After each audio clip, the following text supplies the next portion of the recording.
মুক্তিযোদ্ধা কোটা 5%। নাশকতাকারীদের বিরুদ্ধে চিরুনি অভিযান, ছাড় না দেওয়ার হুঁশিয়ারি আইজিপি। ইন্টারনেট কবে চালু হবে বলা সম্ভব নয়, অবকাঠামোর ব্যাপক ক্ষতি জানালেন প্রতিমন্ত্রী।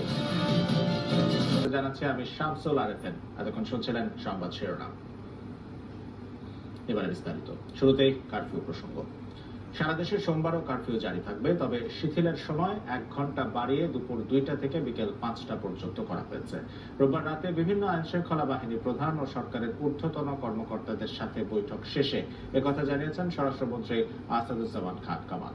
সেনাবাহিনী সহ পুলিশ, র্যাব ও বিজিবির তৎপরতায় গত কয়েকদিনের সহিংসতা অনেকটাই কমে এসেছে বলে দাবি করেন স্বরাষ্ট্রমন্ত্রী। আগামী 2-1 দিনের মধ্যে পরিস্থিতি স্বাভাবিক হয়ে আসবে বলেও আশা প্রকাশ করেন তিনি। স্বরাষ্ট্রমন্ত্রী জানান, ঢাকা, গাজীপুর, নারায়ণগঞ্জ ও নরসিংদী জেলায় কারফিউয়ের বিষয়ে সিদ্ধান্ত নেওয়া হবে। কেন্দ্রীয়ভাবে